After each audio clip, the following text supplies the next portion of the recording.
그런데 그 말씀이 결과론적으로 삶의 열매로 드러나지 않을 때는 우리가 많이 고민하게 됩니다. 힘들어하게 되죠. 그 말씀대로 이렇게 살아가는데 왜 응답이 없을까?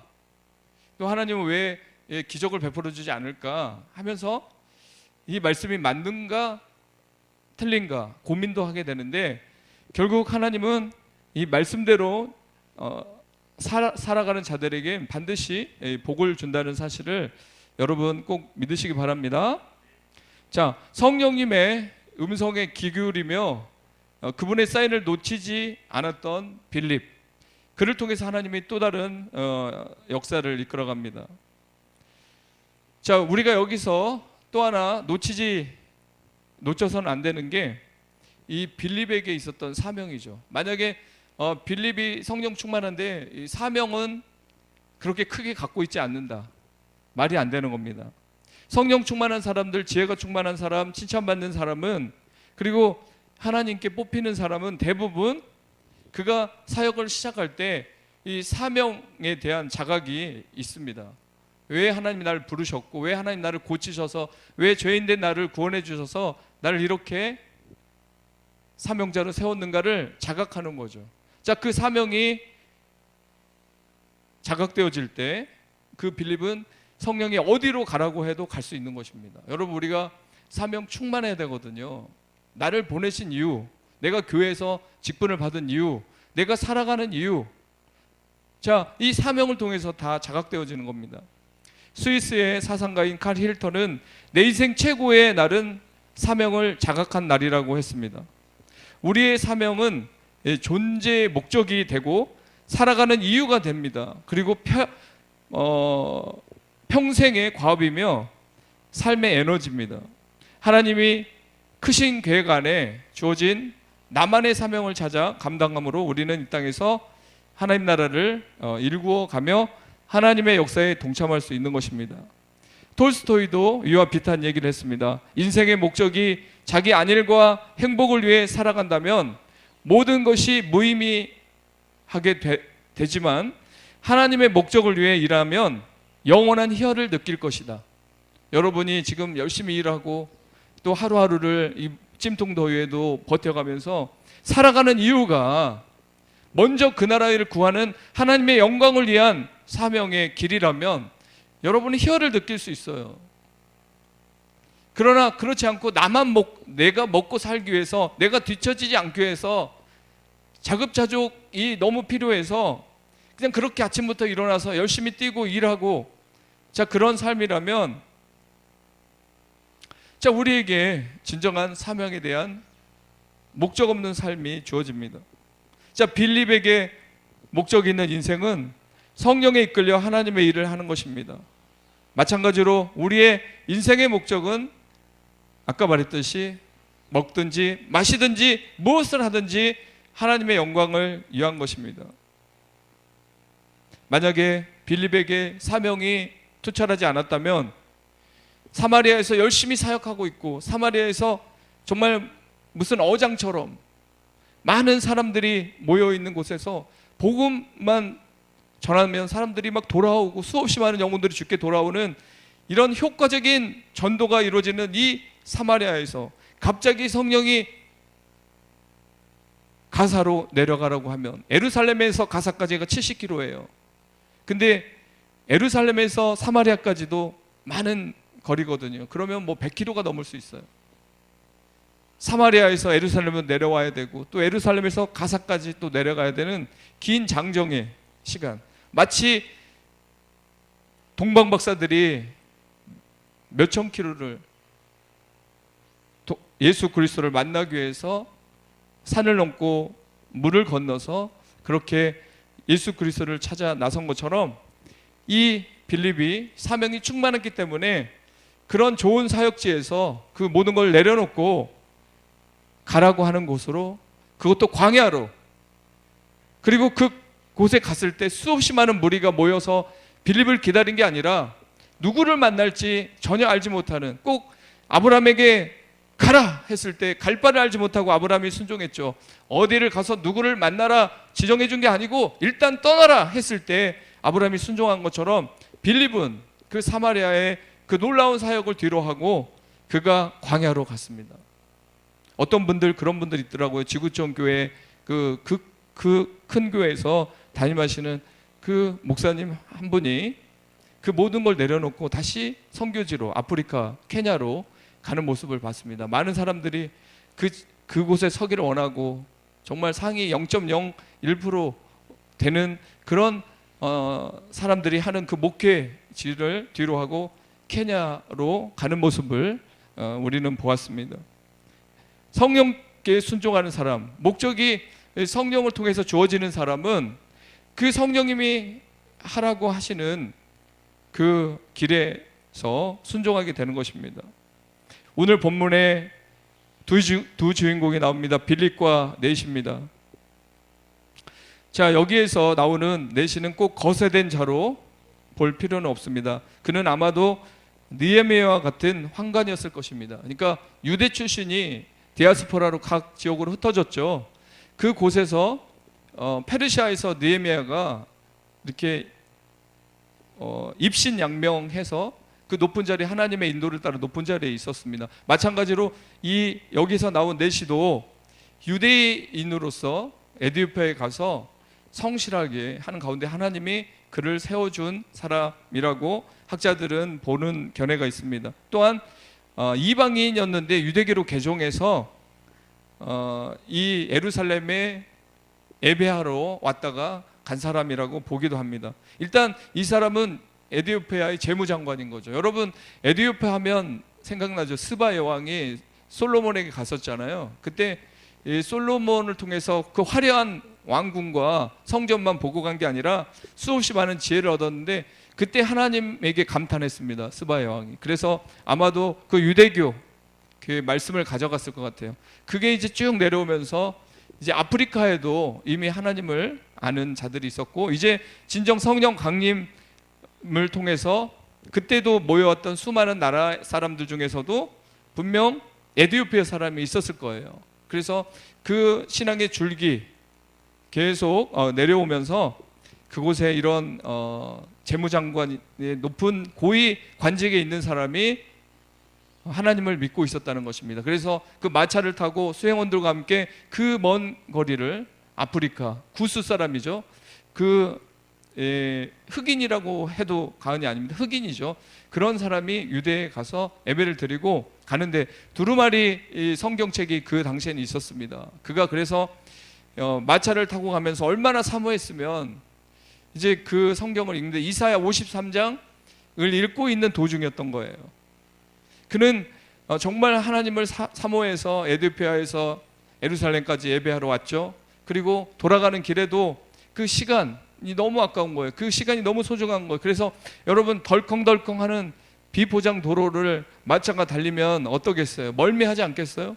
예전에 제가 필리핀에 있을 때 1시간 그 배를 타고 섬에 들어가다가 배가 멈췄어요. 그리고 막 파도 치는데 멀미해가지고 몇 시간을 돌아와서 몇 시간을 토하고 몇 시간을 그냥 헤맸었습니다. 같이 갔던 대구의 그 교회 분들도 다 그렇게 쓰러졌었어요. 이 멀미나거든요. 버스에서도 책 잘 보는 사람이 있지만 저 같은 체질은 멀미가 나요. 그래서 핸드폰도 버스 안에서 보면 막 멀미가 납니다. 자, 근데 덜컹덜컹하는 그 길에서 그 큰 두루마리 성경을 펴서 그걸 또 큰 소리로 읽고 있는 그 모습을 상상해 보십시오. 하나님은 이런 내시에 그 삶을 보고 있습니다. 그래서 누군가 이 사람을 만나게 해주고 싶은 거예요. 아까 하나님은 주선하는 하나님이라고 그랬죠? 그렇죠? 이렇게 사모하는 사람, 이렇게 갈망하는 사람, 하나님 말씀을 알고 싶은 이런 갈망이 있는 사람, 사모하는 사람을 하나님은 그냥 본체만치 하는 게 아니라 반드시 그 사람에게 기쁨을 주는데 만남의 복을 주시는 거예요. 빌립은 지금 먼 곳에 있습니다. 열심히 사역하고 있습니다. 빌립이 있을 때 더 많은 사람이 변화될 수 있습니다. 그러나 하나님의 계산법은 그 너머에 있는 거죠. 간닥의 그 넷이, 여왕의 넷이 그 한 사람을 하나님이 변화시키면 그 나라를 변화시킬 수 있다는 거죠. 왜 애들한테 열심히 공부하라고 하죠? 왜 우리가 잘 돼야 된다고 하죠? 우리가 맨날 밑에 있으면 예수님을 전할 때 약간 불리해요. 우리가 좀 잘 되고 우리가 하나님의 복을 받아서 어떤 높은 자리에 있을 때 그 복음을 전할 때 아주 효과적입니다. 여기에 나온 이 재무장관이 그냥 말단 공무원 정도 된다면 이 사람이 에티오피아 가서 뭐 얼마나 하겠습니까? 그렇죠?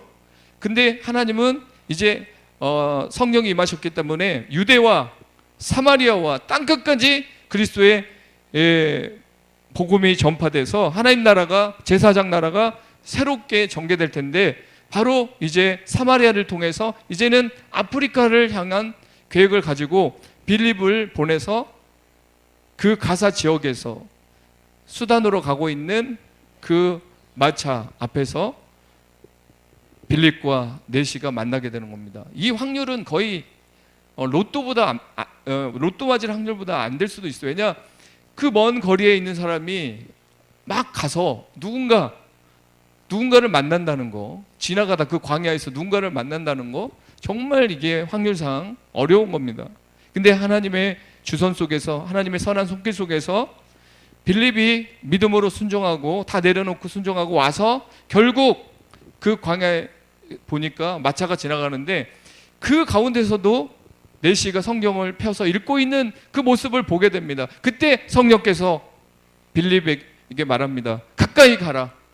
더 가까이 가라. 그래서 마차 가까이로 더 달려갔습니다. 그 가운데 보니까 진짜 성경을 읽고 있는 내시의 모습을 봅니다. 그러면서 성령이 또 그와 함께 마차를 타라 해서 그 마차를 타고 있는데 보니까 이 내시가 고민하는 게 있는 거예요. 말씀을 읽는데 이해가 안 되는 거예요. 이사야 53장 7절 8절에 그 전부터 그가 채찍에 맞음으로 우리가 나음을 입는 그 과정 얘기를 듣는데, 이 채찍에 맞는 사람이 이사야 선지자인가? 아니면 또 누구를 말하는 건가? 지금 헷갈리고 있는 거예요. 이거를 풀어주는 거예요, 빌립이. 하나하나 풀어주고, 이건 예수 그리스도다. 예수 그리스도가 700년 전에 예언된 이사야가 선포했던 메시아의 도래, 그게 700년 전에 예언된 것이 누구를 가리키고 있어? 이사야가 아니라 예수 그리스도라는 거죠. 어린 양 예수 그리스도. 그래서 그 예수 그리스도의 고난에 대해서, 순환에 대해서, 공정하지 않는 재판에 대해서 설명을 해줬습니다. 그가 이제 그 순간에 성령의 충만함을 받고 즉시 그가 생각한 게 있어요. 여러분, 정말 즉시 생각하는 거 너무 필요합니다. 여러분에게 그래서 제가 오늘 이 본문을 통해서 강조하고 싶은 것은 무조건 말씀을 읽어야 된다. 솔직히 요즘에 독해력 그리고 문해력 해가지고 젊은 아이들도 독해력, 문해력이 딸린대요. 그냥 그 핸드폰을 통해서 뭐 뉴스는 많이 봐서 정보력은 뛰어난데 이 독해력, 문해력이 많이 떨어진대요. 독해력은 책을 읽고 이해하는 능력인데 그게 떨어지고, 문해력은 듣기, 쓰기, 말하기 다 떨어지는 거예요. 자, 근데 이와 같은 시대에 진짜 우리 신앙인들은 어떤가? 독해력, 문해력을 저는 말하고 싶은 게 아니고 영해력이라고 이름을 줘봤어요. 영적인 해석 능력. 하나님의 말씀을 읽어요. 우리 행복한 가족도 5년째 지금 맥제인 성경교통에서 읽고 있습니다. 놀라운 그 과정을 우리가 겪어왔습니다. 이제 말씀이 이전에 읽었던 말씀과 달라요. 오늘 장로님이 저한테 그러는데 역사에 대해서 좀 알고 싶다. 왜냐하면 성경을 읽는데 역사적인 그 배경을 잘 모르면 이게 이제 잘 이해가 안 되기 때문에 그런 책이 있으면 추천해 달라고 해서 제가 찾아보려고 하고 있습니다. 정말 오늘 본문하고 딱 맞물리는 그런 그 질문이었는데 너무 좋은 질문을 하셨습니다. 자, 역사를 좀 더 알고 또 배경을 알고 성경을 보면 훨씬 더 수월합니다. 그냥 읽는 것보다. 그러나 그럼에도 불구하고 계속 읽을 때 성령께서는 어떤 그 말씀 앞에서 여러분의 마음을 뜨겁게 합니다. 그렇죠? 하나의 음성이 크게 들려오는 그런 게 있습니다. 그래서 여러분 정말 말씀을 더 집중적으로 읽어야 됩니다. 어떻게 아까 덜컹덜컹 거리는 가운데서도 그 말씀을 붙들고 읽었던 그 모습이 이 시대에 혼란스럽고 혼돈스럽고 승자독식, 적자생손, 부익부 부익빈, 양극화의 추세 속에서 사람들이 정말 힘들고 어렵게 살아가는 그런 시대에 말씀을 붙잡고 집중하고 고요한 그 시간을 만들어내면서 하나님의 음성을 듣고자 하는 그런 의지와 열정이 있는 그 사람, 바로 그 사람이 이 시대에 빌립과 같은 사람이 되고 내시와 같이 하나님의 복을 받는 사람이 되리라 믿습니다. 아무리 세상이 시끄럽고 아무리 돈 하고 아무리 자식 해도 건강 해도 그렇게 덜컹거리고 혼란스러운 그런 시대에 초점을 못 맞추겠다. 스마트폰 보다가 성경을 읽으려니까 집중이 안 된다. 시대가 이렇게 막 어둡고 사건 사고가 이렇게 막 늘어나니까 정말 신앙생활 하기 힘들다. 죄가 이렇게 많은지 눈만 뜨면 보이는 것들이 하나님 말씀과 반대되는 그런 것들이 보여지는 시대. 그래서 나는 덜컹덜컹해서 흔들흔들해서 혼란스러워서 말씀과 예배 드리는 게 힘들다. 자, 이와 같은 때에 우리는 에디오피아 재무장관의 이 모습을 살펴봐야 됩니다. 아무리 덜컹거려도 그런 말씀을 붙들고 그 말씀을 깊이 이해하기 위해서 답답하지만 또 읽고 또 읽을 때 하나님께서 성령을 통해서 그 영해력을 주셔서 그 말씀을 이해하기도 하지만 설교를 통해서 아니면 지도자를 통해서, 목사들은 주석을 보잖아요. 여러분들도 주석을 볼 수 있어요. 인터넷에 가면 주석도 있습니다. 어떻게든지 그렇게 해서 그 하나님 말씀을 알려고 하십시오. 그 하나님 말씀이 진짜 그 내시에게 들어올 때 그가 결단을 한 겁니다. 즉각 결단을 했어요. 처음에 그는 호기심에 있었습니다. 그러나 그가 즉시 결단하고 침례를 받기를 원합니다. 근데 물이 또 있어요. 하나님 정말 놀라우신 분이에요. 그런 사모함과 열정과 그 말씀에 대해서 기뻐하고 그 말씀을 따라 살려고 하는 자에게 환경을 열어줍니다. 그래서 물이 앞에 있는 겁니다. 그가 즉시 결단했습니다. 여러분, 빛이 영혼을 각성시킬 때, 말씀이 여러분의 영혼을 각성시킬 때 우리는 즉각적으로 무엇을 할 것인가를 생각해야 됩니다. 즉각적입니다. 요즘에 보면 미루는 사람들이 너무 많아요. 하나님 나라는 그렇게 해서 세워지지 않습니다. 요즘에 어마어마한 혼돈의 시대인 거 아시죠? 지구가 지금 막 흔들리고 있습니다. 중국에서 난리가 아니고요, 유럽에서 난리가 아니고요, 알래스카에서도 8.2 강진이 발생했습니다. 그리고 사람들이 사악해졌습니다. 그래서 자식 키우는 것도, 어린아이들 학교 보내는 것도 마음 편하지 않아요. 다 큰 청년들도 부모 생각에는 걱정이 가득해요. 자, 이러한 시대에 하나님은 분명히 말씀으로 여러분에게 안정과 평안을 주기도 하면서 이와 같은 시대의 세상을 거슬러 올라갈 수 있는 믿음을 가져라. 그러기 위해서는 즉각적인 결단이 필요하다.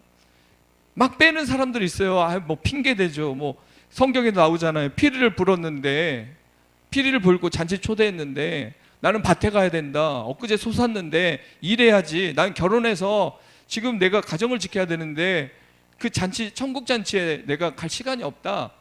핑계를 100가지 이상 대는 겁니다. 우리도 핑계 대라면 100가지 이상 될 수 있어요. 그리고 여러분이 나름대로 주님 앞에 헌신하고 열심히 하는 거 다 될 수 있습니다. 나는 그래도 이만큼은 했잖아요. 다른 사람에 비해서 나는 그래도 이만큼은 하고 있잖아요. 다 얘기할 수 있어요. 그럼에도 불구하고 하나님이 즉각적인 순종을 원할 때 순종해야 됩니다. 빌립이 순종했어요. 바울이 순종했어요. 과거는 묻지 않습니다. 순종한 그때부터 이제 하나님은 그에게 사명을 부여하고 그를 통해서 충성의 길로 인도하게 되는 겁니다. 성령님은 빌립의 순종의 신비로운 역사를 통해 빌립을 이끌어갔습니다. 그리고 내시는 기쁘게 그 길을 걷기 시작했습니다. 아까까지만 답답했습니다. 말씀을 읽어도 뭐가 뭔지 모르고, 기도를 해도 응답도 없고, 요즘 예배 드려도 멍 때리고, 열병인지 영적인 병인지 모를 정도로 몸은 쇠약해지고. 자, 그와 같은데 말씀을 붙잡아 보십시오. 말씀을 붙들고 여러분이 하나님 앞에 나가 보십시오. 그러면 기쁘게 된다는 거예요. 내시가 기쁨으로 갈 때 그 희열, 여러분, 그래서 저는 그런 생각을 합니다. 사람들이, 신앙인들이 너무 교과서적으로만 가려고 해요. 교과서적으로. 나쁜 게 아니죠. 바른 거예요. 그러나 도식적으로만 가지 마시고, 성령님이 어느 때 나에게 말씀하시고, 성령님이 어느 때 특별한 어떤 계시를 통해서 여러분의 마음을 움직이려고 할 때 너무 교과서적으로만 가지 마시고 그냥 순종하십시오.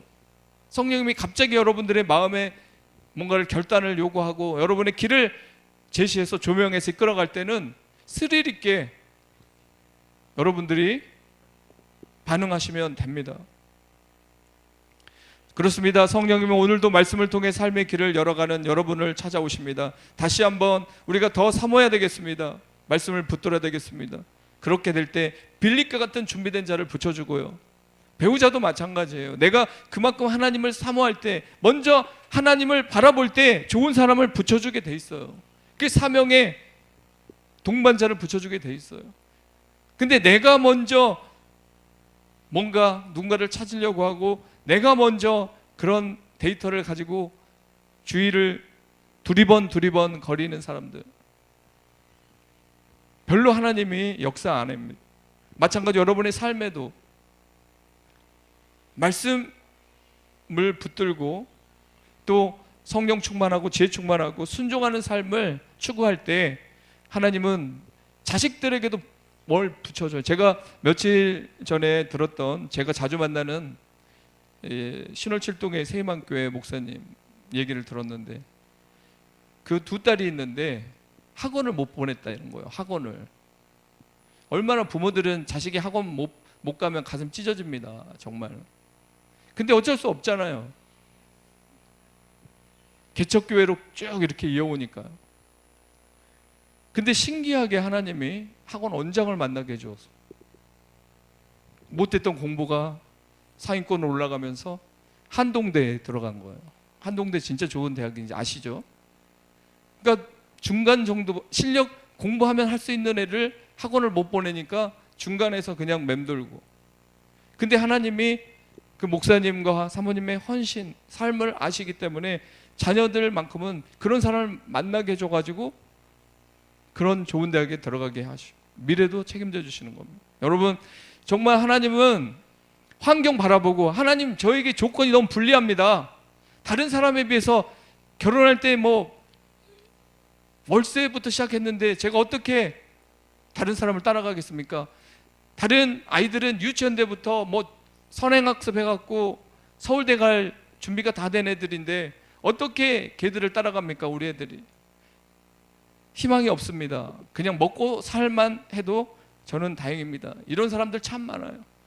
그것은 욕심 없는 겸손이 아니라 그거는 불순종이에요. 하나님은 어두운 환경에서도 끝까지 하나님을 붙들고 하나님께 집중하면 하나님이 주선해 주신다니까요. 만남을, 분명히 만남을 주선해 주세요. 근데 끝까지 현실만 보고 원망이나 하고, 아까 말했죠, 즉각 순종하고 즉각 무릎 꿇어야 되는데 몇 년이 가도 똑같아요. 똑같은 스타일이에요. 맨날 똑같은 스타일. 그런 사람에게 신앙의 성장과 성숙은 없어요. 그런 사람들에게 성령이 가서 막 귀에다 대고 속삭여봤자 들리지도 않아요. 어떻게 보면 성령님은 계속 말씀하시는데 우리가 못 들을 수 있어요. 귀가 둔해져 갖고. 믿음으로 가야 되는데, 반응해야 되는데 현실로 다 반응하고 있어요. 실력이 안 되니까 안 되고, 또 이 많은 경쟁자들이 있는데 어떻게 기적이 아니면 내가 하나님을 통해서 어떻게 내가 성공할 수 있고 승리할 수 있을까? 스스로 다 계산 다 해요. 그러면 믿음은 뭐죠? 성경 안에 있는 그 믿음은 우리에게 뭘 요구하는 거죠? 여러분, 다시 한번 하나님의 역사하심을 믿으십시오. 그리고 우리는 가장 우선적으로 해야 될 게 이 하나님의 말씀을 붙드는 것입니다. 그리고 기도하는 것입니다. 그 과정에서 하나님이 주선하신다는 거죠.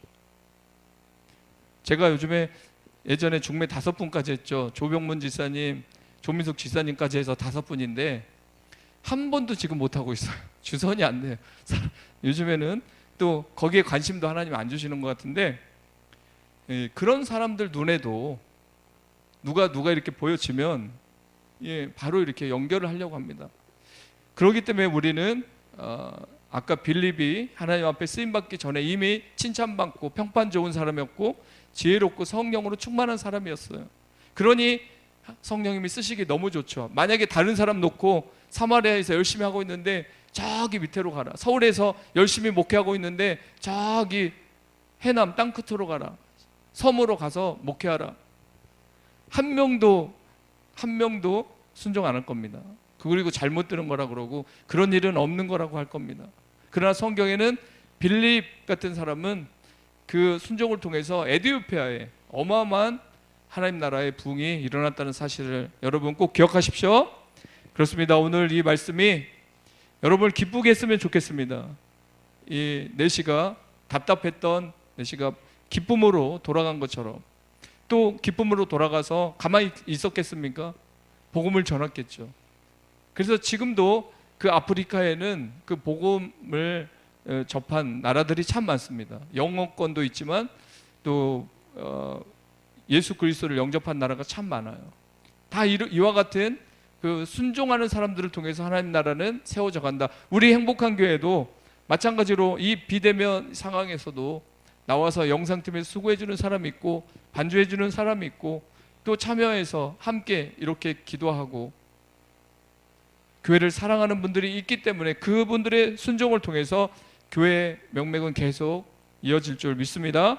여러분이 빌립과 같은 그런 성령 충만한 사람이 돼서 답답한 사람 만나주시고 또 성경을 이해 못하는 사람들을 찾아가서 만나주셔서 그 답답함을 해결해 주는 그런 역사가 있기를 원합니다. 그리고 반대로 여러분이 빌립과 같은 사람이라면 답답한 사람을 보고도 가까이 가지 않으면, 성령이 가까이 가라고 했잖아요. 가까이 가라고 했는데 가까이 못 가는 거예요. 귀찮아서. 그리고 가까이 못 가는 거예요. 내가 괜히 손댔다가 저 사람 상담해 주랬다가 큰 코 다칠 수도 있다. 뭐 돈을 달라고 하면 어떡하지? 저 사람이 날 속이면 어떡하지? 우리가 접근 금지에 대한 삶을 살아갈 수도 있어요. 그러나 분명히 하나님이 붙여준 사람이라면 답답하게 사는 사람 보면 말하세요. 그냥 눈치 봐서 말 못하는 사람 많거든요. 저도 말 다 못해요. 아내에게도 말 다 못해요. 그리고 저도 답답한데 뭐 제가 누구를 막 이렇게 깨우겠습니까? 그러나 그럼에도 보이는 것들이 있어요. 근데 무슨 말을 하면 애들도 이제는 좋아하지 않아요. 잔소리라고 생각하죠. 하물며 성도님들 다 성인이고 지혜롭고 자기 나름대로 잘 살아온 사람들에게 제가 이것 좀 했으면 좋겠습니다, 이런 식으로 하면 권사님 훨씬 더 빛난 신앙인 될 것입니다. 가까이 가서 그렇게 상담해주면 좋아할 사람도 있지만 부담을 가질 수도 있어요. 그냥 어느 정도 선을 그읍시다, 어느 정도 거리를 좀 두고 삽시다, 그게 편한 거 아니겠습니까? 뭘 가까이 와서 합니까? 그 말이 다 맞는 것 같지도 않는데. 자, 이런 식으로 반응하는 사람들이 요즘에 젊은이들부터 어르신들까지 너무 많습니다. 그러니까 하나님이 너무 힘든 거예요. 여러분, 우리가 지금 에레미야를 읽고 있잖아요. 에레미야의 눈물을 느끼십니까? 아무리 왕에게 가서 하나님 말씀 전해도, 제사장들에게 가도 뺨만 맞고 돌아옵니다. 그리고 오히려 바벨론이 이제 망하게 되고 우리가 이제 승리하게 된다는 이런 하나냐의 예언들이, 그런 소망을 가진 사람들이 수없이 많이 에레미야를 조롱하고 죽여야 된다고 신변의 위험까지 느끼는 에레미야의 그 눈물을 보십시오. 하나님은 얼마나 속이 타겠습니까? 왜 듣지 않지? 왜 하나님 뜻대로 살지 않지? 돌아오라는데도 안 돌아오지?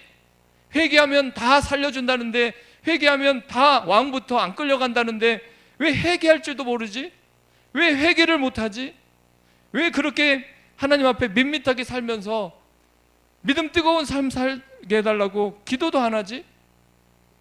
뭔가 지금 막혀있는 듯한 그런 모습들이 너무 많습니다. 이와 같은 때 다시 우리가 에레미야의 마음으로 돌아가고 또 빌립의 믿음을 우리가 장착할 때 답답했던 사람들을 하나씩 살려주는, 가까이 가서 그 문제를 들어주고 또 성령의 위로와 능력을 통해서 회복되어지는 가정과 인생들이 되어질 수 있도록 우리가 앞장서서, 특히 리더들은 2배나 더 많이 기도하고 2배나 더 걱정을 해주고 2배나 더 열심을 내서 답답한 조원들을, 답답한 구역 식구들을 이제 할 말 이제 해도 됩니다. 왜냐, 깨울 때 대충 깨우면 아무도 안 일어나요. 그렇죠? 세게 깨워야 돼요. 저는 어렸을 때 그냥 형님이 물 한 바가지 갖다가 막 부었어요. 시험 기간에 자고 있으니까. 그래야 일어나지, 대충 흔들어서는 안 일어납니다. 할 말은 해도 되는 시대에 왔습니다. 여러분, 이제 하나님 말씀으로 여러분 영혼들을 깨우면서 같이 성장하고 같이 부흥하고 같이 기뻐하는 우리 행복한 가족들이 되기를 예수님의 이름으로 간절히 부탁드리겠습니다. 기도하겠습니다. 하나님,